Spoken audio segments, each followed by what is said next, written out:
achar alguém para que eu possa confiar? Será que é possível a verdade encontrar? Só a palavra do Senhor é certa e nunca passará, e quem nele confiar vai a verdade achar. Só Jesus é a verdade, só Jesus é o caminho, sua palavra liberta e transforma. Jesus é fonte de vida, só Jesus é Senhor. Vejo as pessoas a correr, sempre andando por fazer. Quase ninguém quer parar e ouvir. Mas que exemplo eu irei deixar a quem está a me observar? Sei que preciso mostrar, Jesus é vida real.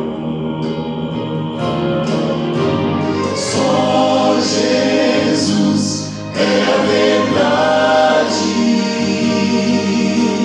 só Jesus é o caminho,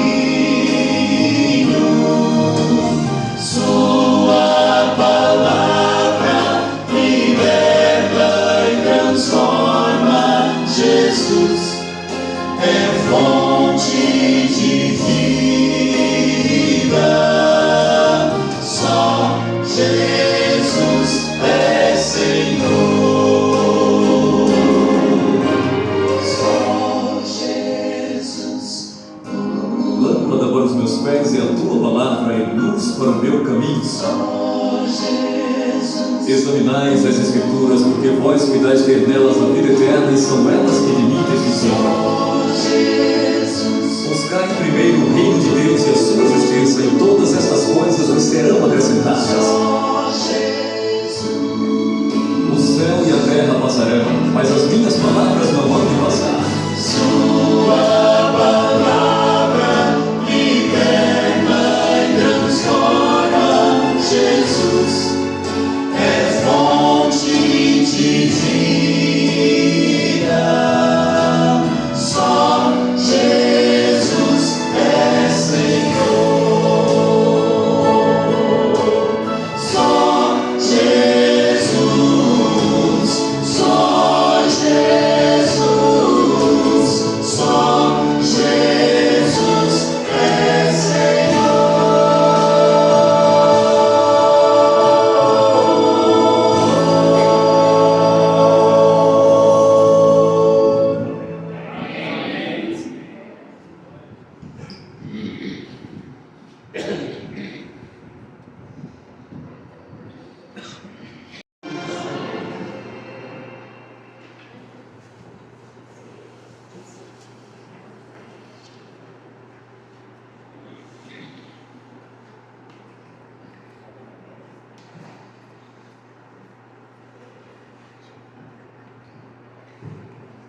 Bom dia.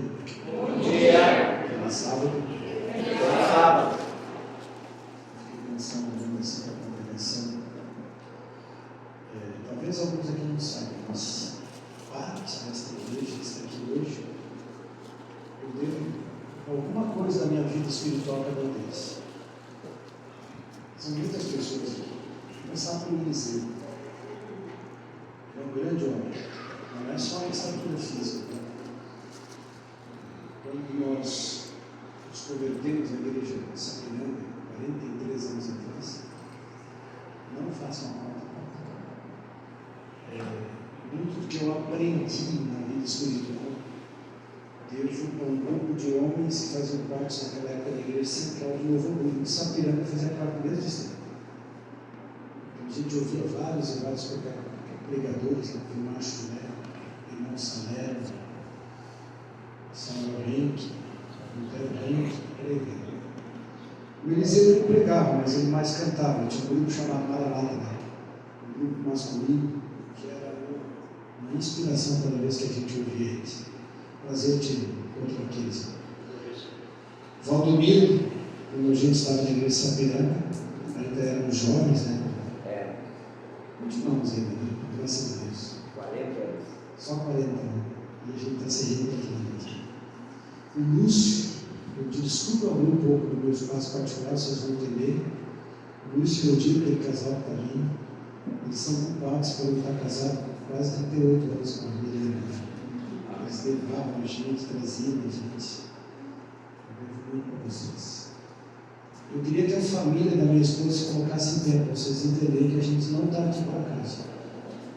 Ah, eu estou esquecendo do Ebraim e da Rosângela. Do Israel, né? Ainda continua todos anos. Parabéns. Então, não. Vocês sentem e depois se levantam. Então, essas pessoas aqui. O Loreno, eu não sei se é Loreno ou Loreno, nunca sei. Loreno. Mas é parecido o nome, né? Parecido, Laurecinho, Loreno, faz tudo a ver. E eu tenho verdade que é Laurecinho. Então tá aí, ó. Somos culpados. E eu vou pedir para que os parentes da minha esposa se levantem e agora sim, descansaram, que já logo sentaram aqui. Começa a bater aquele papo, ele começa a me contar um monte de história e tal, daqui, dali, aí ele diz assim, ele cuida de música. Tem mais de 500 músicos, grupos na agenda dele. Ele diz assim, descobri um quarteto, Laurecinho. Rapaz, uma harmonia. Eu fazia tempo que não vi um quarteto desse cantando. Que quarteto é esse? É lá de Taquara, dizer assim. Tem uma moça que canta junto também, que lá são meus parentes, 40 mesmo. Mas tu conhece? Eu conheço. Rapaz, eles foram lá na igreja da Albatroz, eu não estou mais na Tramandaí, eu estou na Albatroz. Tu tem que ver que igreja é essa. Então, eles vão cantar lá e me convidaram para pregar. Sério, gente? Pô, pena que eu não vou poder dar lá, gente. Então, tudo aquilo que ele queria me contar de novidade, não foi novidade. A novidade que ele falou e eu confirmei que essa igreja é muito animada. Parabéns. Eu prometi assim falar bem pouco hoje. Vocês concordam? Não. Eu vou chamar o quarteto aqui que canta só tá. 3 músicas. E depois eles vão cantar uma no final. Eu fiquei pensando, sabe que eles vão cantar só essa música? Diz que isso depende do pregador. Então está resolvido. Quanto mais eles cantarem, menos eu vou falar, tá, gente?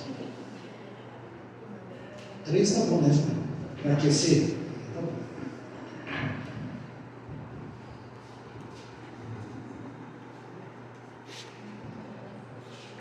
Deixa eu pegar o microfone aqui, porque eu esqueci de uma pessoa. Pastor Júlio, é você ainda? É você, Pastor Júlio? Que privilégio, né? Quando eu comecei, quando eu estou indo na igreja lá em Sapiranga, o pastor Júlio era um dos líderes da igreja dele. Fazia muito tempo que eu não te vi. Desde aquele tempo. Daquele tempo. Ainda bem que a gente se encontrou. E ainda bem que a gente está aqui firme esperando a volta de Jesus. Amém?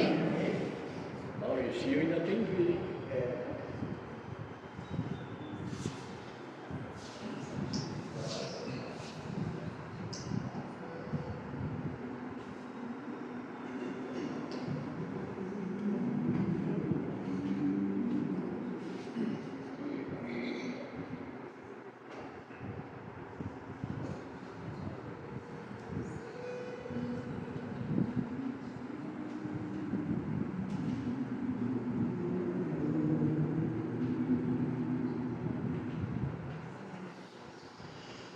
Quanto anseio encontrar Jesus, quanto anelo ouvir a sua voz, quando enfim a redenção chegar, com ternura vou lhe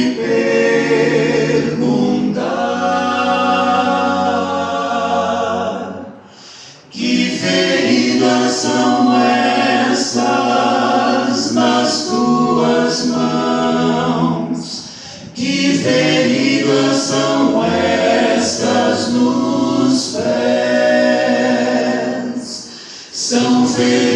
feridas com que fui ferido, em casa de amigos meus. Que feridas são estas nas tuas mãos? Que feridas são essas nos pés? São feridas com que fui ferido, por te amar até o fim. Quanta dor causei a meu Jesus, sofrimento amargo lá na cruz. Essa história deste amor sem par, não me cansarei de perguntar. Que feridas são estas nas tuas mãos? Que feridas são estas nos pés? São feridas com que fui ferido, em casa de amigos meus. Que feridas são estas nas tuas mãos? Que feridas são estas nos pés? São feridas com que fui ferido, por te amar até o fim.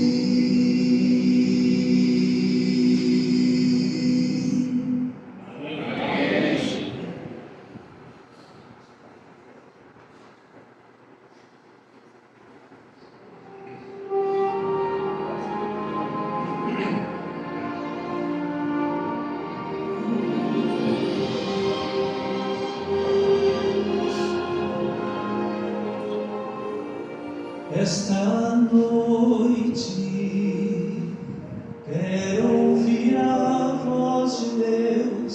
Eu dependo da sua poderosa luz. A batalha difícil é pra mim. Quero hoje ouvir a suave voz de Deus. Esta noite quero ouvir a voz de Deus. Eu dependo da sua poderosa luz. A batalha difícil é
Encontrei a esperança em meio à aflição. Posso agora descansar, tenho paz no coração. Foi em meio à negra noite que encontrei o meu tesouro. Ouvi meu Deus falando a mim, filho, estou contigo aqui. Essa noite quero ouvir a voz de Deus. Eu dependo da sua poderosa luz. A batalha difícil é pra mim.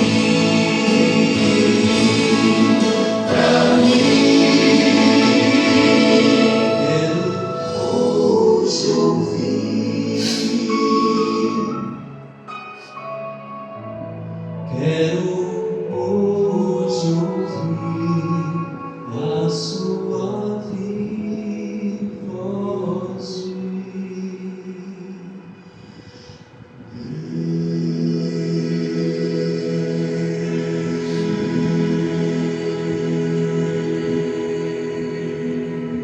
Pedimos em Jesus. Amém. Vamos à leitura, diz assim: tendo terminado de dizer tudo isso ao povo, Jesus entrou em Cafarnaum. Ali estava o servo de um centurião doente e quase à morte, a quem seu senhor estimava muito. Ele ouviu falar de Jesus, o centurião, e enviou-lhe alguns líderes religiosos dos judeus, pedindo-lhe que fosse curar o seu servo. Chegando-se a Jesus, suplicaram-lhe com insistência: este homem merece que lhe faças isso, porque ama a nossa nação e construiu a nossa sinagoga.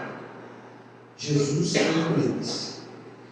Já estava perto da casa quando o centurião mandou amigos dizerem a Jesus: Senhor, não te incomodes, pois não mereço receber-te debaixo do meu teto. Por isso, nem me considerei digno de ir ao teu encontro. Mas dize uma palavra e o meu servo será curado. Pois eu também sou um homem sujeito à autoridade e com soldados sob meu comando. Digo a um vai e ele vai, e a outro venha e ele vem.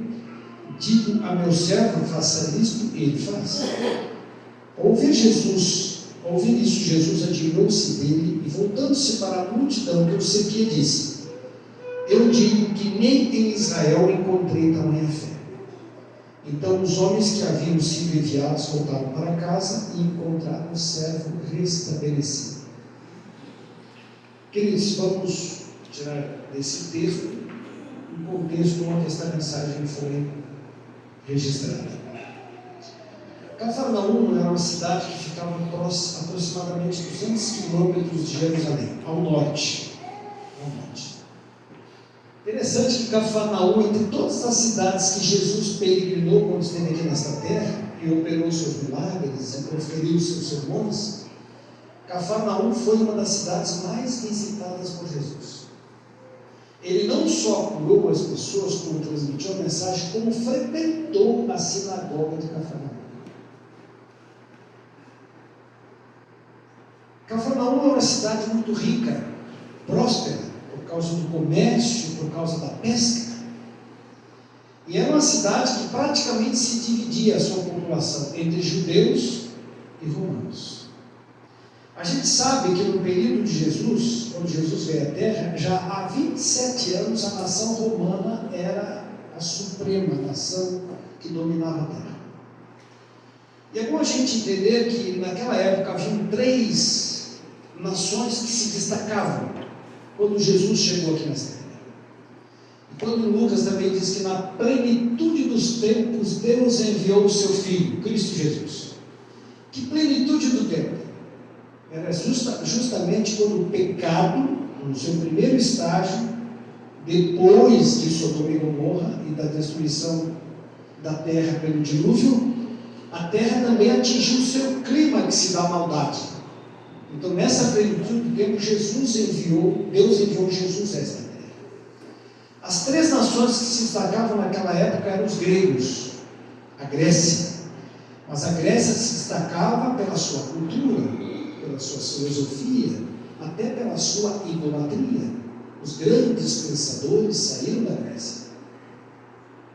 Não vou me deter aqui em alguns deles, mas esta era uma nação que se destacava pela cultura, pelo conhecimento e pela capacidade intelectual dos pensadores da época em entender a vida e até entender o mundo e o comportamento humano. Uma outra nação que se destacava eram os romanos. Eles se destacavam porque eles eram uma nação dominante pelo poder político, pela força do seu exército, e por isso que eles dominavam a terra naquela época. A outra nação que se destacava agora pela questão religiosa eram os judeus. Então tínhamos três nações: os gregos pela cultura, os romanos pela força política e os judeus pela religiosidade. Olha que interessante. Na cidade de Cafarnaum, a população praticamente se dividia entre judeus e entre romanos. E a gente fica pensando, Ellen White fala que Jesus visitava muito essa cidade, empregava muito para essa cidade, porque ali estavam os dois públicos que Jesus tinha interesse: romanos para que se convertessem e os judeus para que se tornasse a nação segundo o coração de Deus, não segundo a sua percepção. E agora a gente, nesse relato, ele chama a atenção, porque Jesus, quando entra em Cafarnaum, quem procura Jesus foram os líderes religiosos, intercedendo por alguém que fazia parte da nação dominante, romanos. O argumento que eles usaram para Jesus atender o pedido daquele centurião foi, infelizmente, muitas vezes os argumentos que a gente usa para pedir alguma coisa para Deus. Por exemplo, eu vi que vocês estão numa campanha para ampliar a estrutura da igreja. De repente, se um político daqui tivesse contribuído para concluir essa igreja, um dia ele viesse aqui na igreja, vocês não dá oportunidade para ele falar, porque afinal de contas esse homem contribuiu com a construção da nossa igreja. O motivo errado? Não, mas talvez não seja o mais adequado. Este foi o argumento que os anciãos usaram: dizer assim, este homem merece que faça isso, porque ama a nossa nação e construiu a nossa sinagoga. A gente fica pensando, os líderes judeus naquela época chegaram diante de Jesus para recomendar um homem que não era judeu, mas porque ele é bondoso para com a nossa nação, o Senhor merece fazer algo por ele. Esta é a liderança da igreja naquela época, representada por esses anciãos. Agora vamos entender um pouquinho do perfil do centurião. Centurião era um oficial romano que tinha as suas ordens, sob seu comando, um grupo de quantos soldados? 100 soldados. Era como se fosse um pelotão do exército romano. E ele tinha 100 homens que obedeciam ao seu comando. Ele era um homem destacado na sociedade daquela época, porque ele era um oficial romano. E ele tinha o respeito e a consideração das pessoas com as quais ele convivia. E também tinha o respeito dos líderes judeus, porque ele era um homem bondoso. Porque ele tirava dos seus recursos e ajudava uma nação que ele nem sequer entendia direito o que era e para que estavam ali. Mas se a gente avançar um pouquinho no perfil desse homem, ele pediu, olha só, ele não se achava digno, prestem bem atenção, ele não se achava digno de entrar na igreja adventista num sábado e pedir algo para Deus. Porque afinal de contas ele aprendeu que a nação que tinha o privilégio do relacionamento com Deus, que ele ainda não sabia quem era, ele não se achava digno de se aproximar. E olha só, ele teve o cuidado e a humildade de pedir para os líderes da igreja, de uma igreja que um dia ele ajudou a construir, no que diz respeito ao seu templo, na sinagoga: por favor, peça para que ele faça um milagre. Cure a mim que estou doente, a minha esposa que está enferma, ao meu filho que está enfermo. Foi isso que ele pediu? Pediu para curar a quem? O servo. Quando a gente vai para a história, na época, o servo era alguém que estava ali para servir. A palavra aqui é suave, fala de servo, na verdade ele era um escravo. Ele não tinha direito, só obrigações. Avalie um pouco, dentro da nossa percepção humana, o coração desse centurião romano, que até então não sabia nada acerca da religiosidade. Ajudou a construir um templo de uma nação que era submissa à sua nação romana. E agora ele pede, não se achando digno de chegar até Jesus, porque o que ele ouvia de Jesus, ele apenas ouvia de Jesus. Sabe o cego de Bartimeu? Ele não podia ver, ele ouvia falar o que Jesus tinha feito. As pessoas eram atraídas por aquilo que Jesus fazia por outras pessoas. E essas informações chegavam às pessoas que ainda não acreditavam na palavra ou na mensagem de Deus. E esse centurião foi assim. Ele ouvia falar acerca de Jesus. Mas o pouco que ele ouvira falar de Jesus desenvolveu no seu coração o quê? Fé. Esta é a palavra determinante. Fé. Se a gente comparar com a atitude dos líderes religiosos daquela época, a fé desse homem era simplesmente uma grande cadeia de montanha. Enquanto a fé dos judeus, dos líderes da igreja, não dava para contar o tamanho do grão de areia. E eles chegaram para Jesus pedindo algo absolutamente justo, só que usando um argumento totalmente equivocado. O Senhor faz alguma coisa porque Ele nos deu algo material.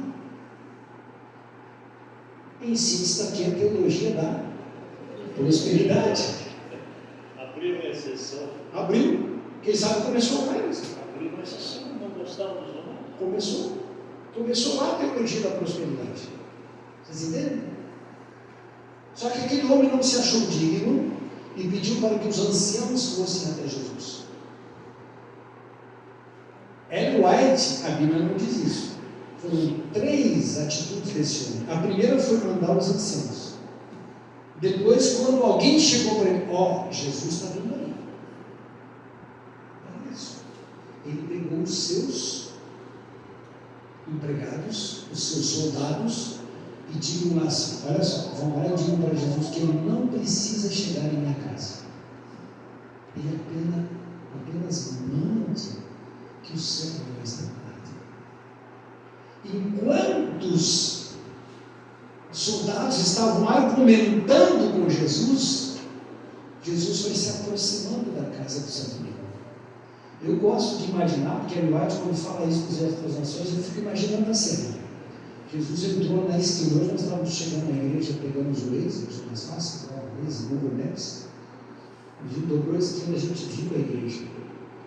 Eu fico imaginando assim, quando Jesus entrou na esquina da rua do centurião, ele não se achando digno de que Jesus entrasse na sua casa, ele se antecipou e foi ao encontro de Jesus.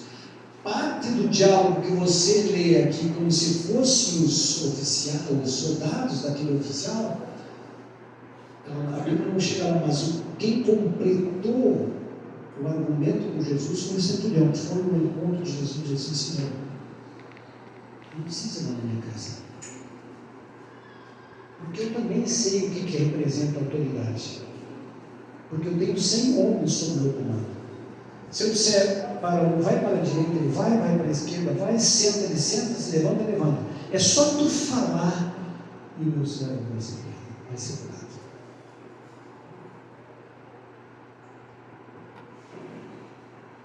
E Jesus, olhando para toda aquela multidão de judeus que o cercavam, ele disse assim: eu digo que nem em toda Israel eu encontrei tamanha fé. A gente falou um pouco sobre isso hoje na lição da escola sabatina. O grande erro do povo de Israel é que sabe. O grande erro que eu cometo hoje, eu, Laureci, dono do canto. O grande erro que eu cometo, sabe o que é? Achar que eu mereço alguma coisa. Nós não somos dignos de nada, a não ser aceitar a graça maravilhosa da salvação em Cristo Jesus. Amém. Queridos, nós podemos incorrer ao assimilar o naquela época. Jesus diz assim: ele veio para os seus não o receberam. O que impediu os judeus de receberem Jesus?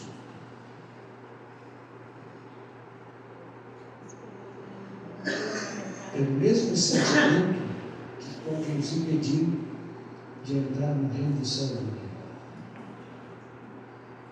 Quando a gente se achar digno de alguma coisa. Vou dizer uma coisa aqui para vocês, queridos. São 43 anos que eu milito nessa igreja.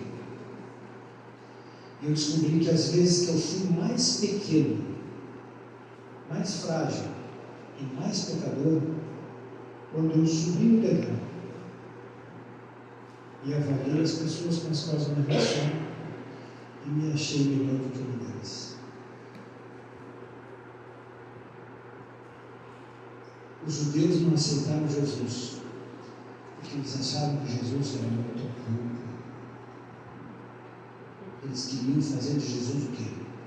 Se ele não vai ser o Messias para nos tornar de novo a nação dominante da terra, para mim não serve. Por isso que para esse centurião romano, Jesus fez a diferença. A Bíblia diz, Ellen White fala que era muita gente no entorno de Jesus. Era muita gente. Vocês lembram da mulher do fluxo de sangue? Ela queria um momento para chegar perto de Jesus. Mas não era possível. Jesus tinha muitas pessoas no entorno dele. E ela não podia expor a sua situação porque ela era uma mulher. Ela usou o único recurso que ela tinha: se esgueirar no meio da multidão e tocar na veste de Jesus. Ela disse assim: se eu apenas tocar, eu vou ser. Olha que fé, gente. O centurião não precisa vir em minha casa, só apenas fala. Vocês lembram de Bartimeu? Queria se encontrar com Jesus, perdão, Zaqueu, Bartimeu sim também, né? O cego Bartimeu. Ele queria chegar perto de Jesus, mas as pessoas não, sai daí, Bartimeu, sai daí, tu está atrapalhando Jesus. Não atrapalha o ministério de Jesus. Só que ele gritou, o único recurso que ele tinha, a sua voz para não enxergar. Filho de Davi, tem misericórdia de mim. A multidão estava faltando, impedindo Bartimeu de chegar perto de Jesus. Zaqueu em Jericó, ele olhou Jesus pequenininho, não conseguia ver quem era Jesus. Ele queria muito se encontrar com o mestre, assim como este centurião, só que não se achava digno. O que ele fez? Correu, lá na praça onde Jesus ia passar, subiu em cima de um sicômoro. Eu vou ver Jesus. Vou ver Jesus. O pastor Bulhão fala isso. Às vezes nós, como igreja, como multidão, impedimos as pessoas de chegarem até Jesus. Verdade.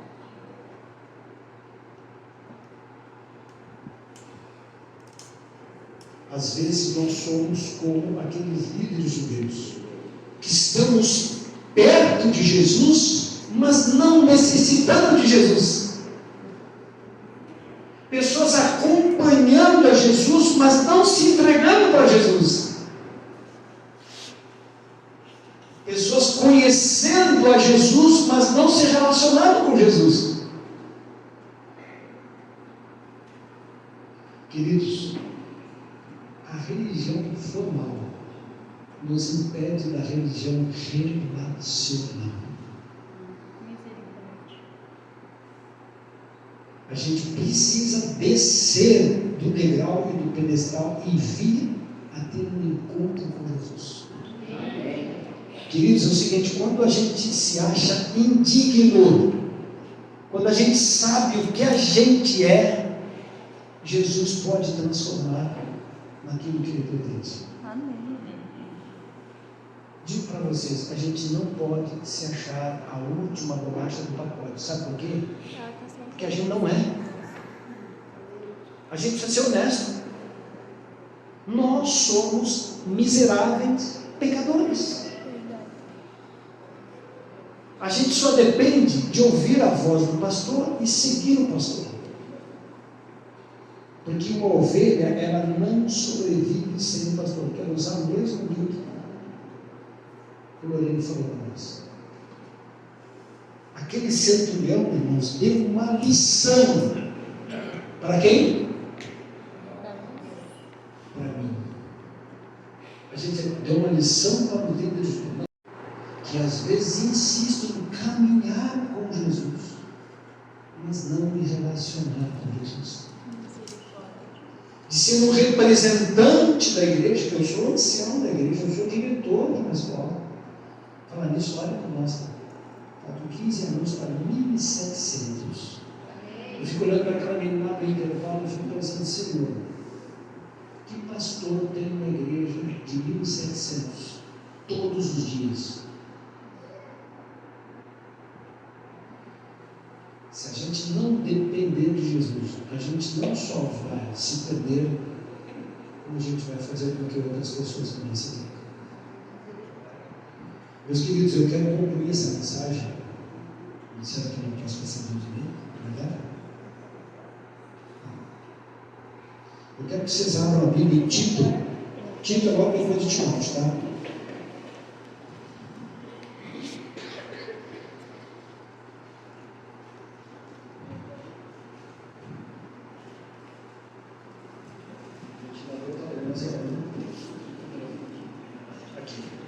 Acharam? Tito, capítulo 3. São 3 capítulos.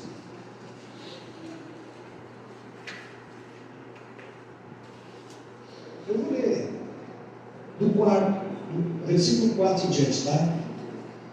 Mas quando da parte de Deus, presta atenção, nosso Salvador, Jesus, o bom pastor, se manifestaram a bondade e o amor pelos homens, por mim e por você. Homem aqui no sentido genérico. Agora diz assim, não por causa de atos de justiça por nós praticados, mas devido à sua misericórdia. Ele nos salvou pelo lavar regenerador e renovador do Espírito Santo.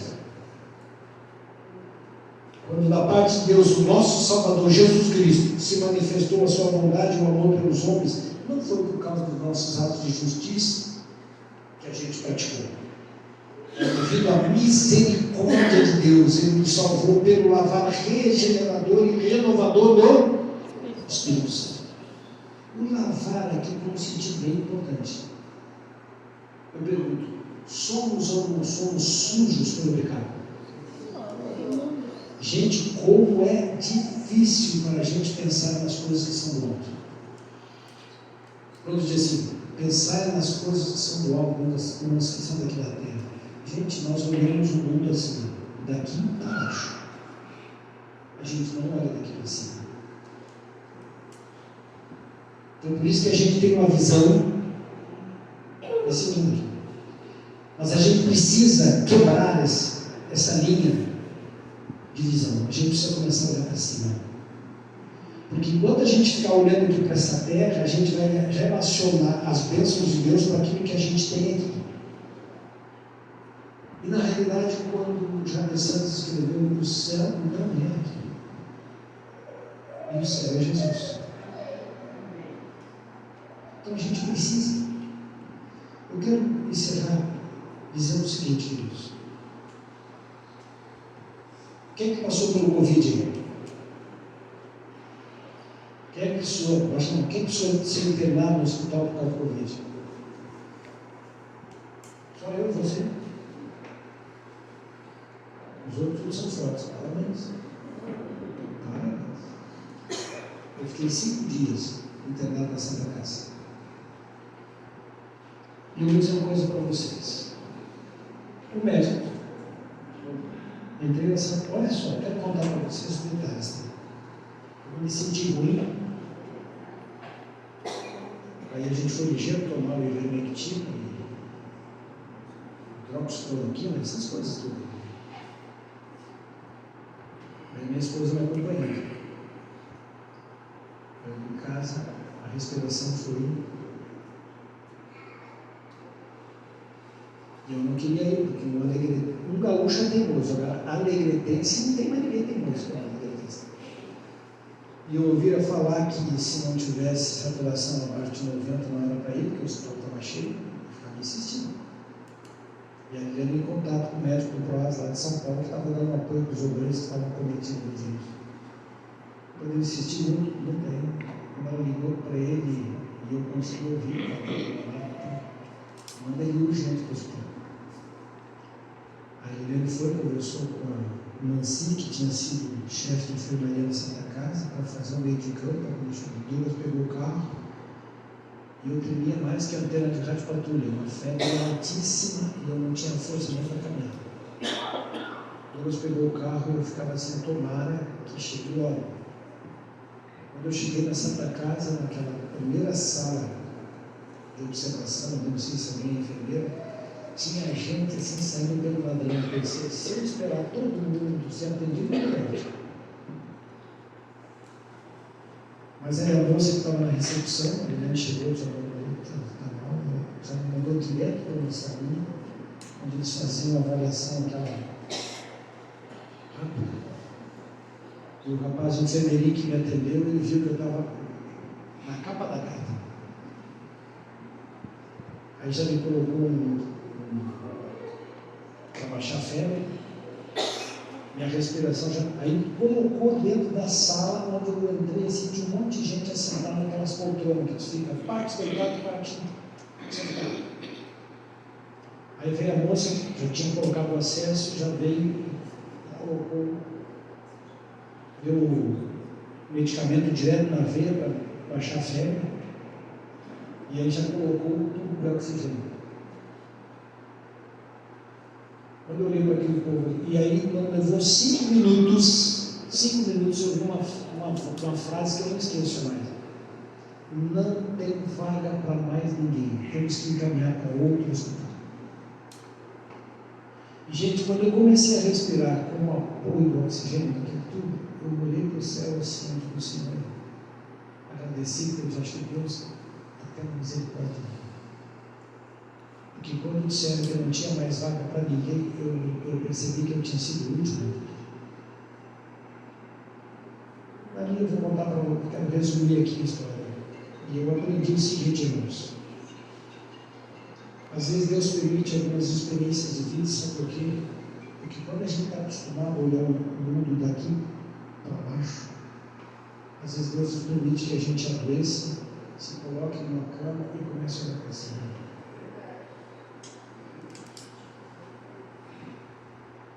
Eu digo para vocês, cada experiência que Deus permite a gente viver aqui é porque Ele está em nós, que nem um diamante.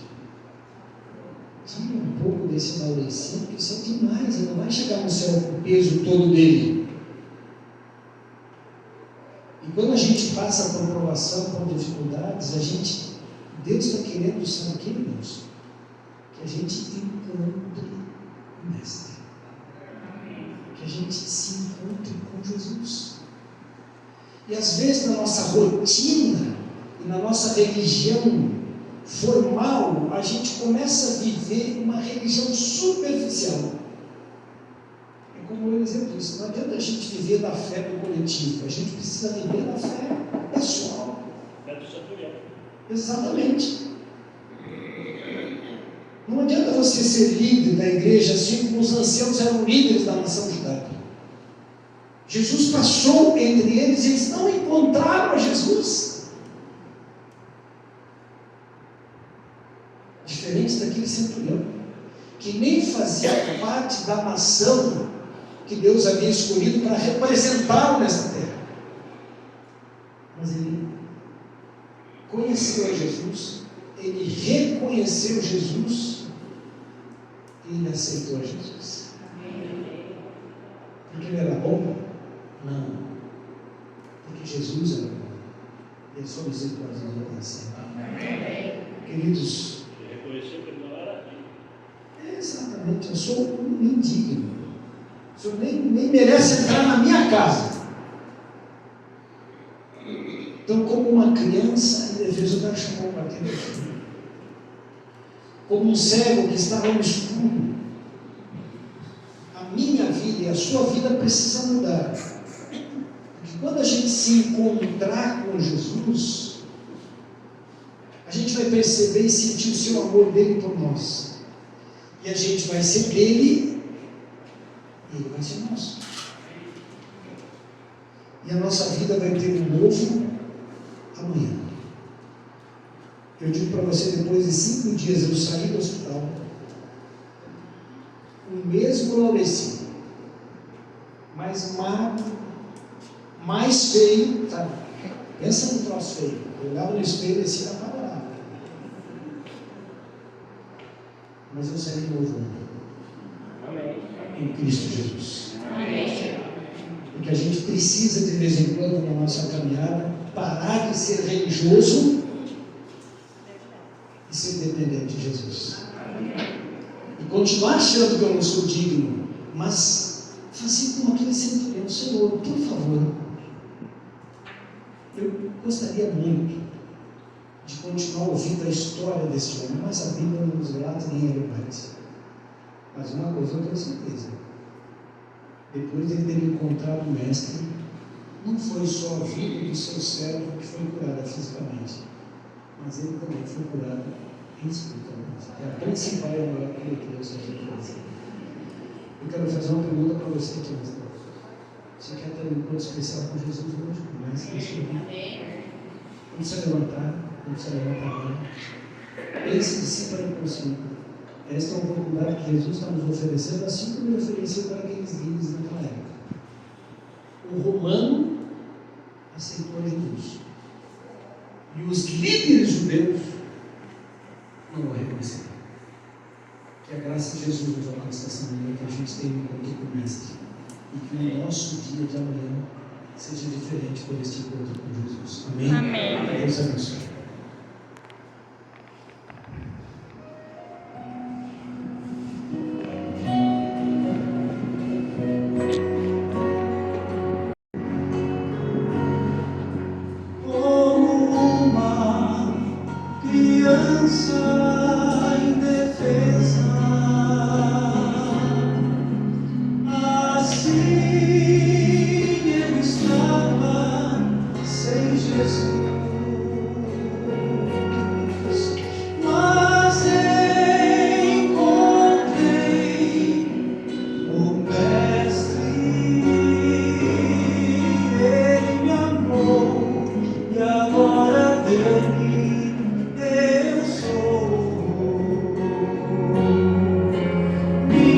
Vida mudou ao achar-me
de misericórdia.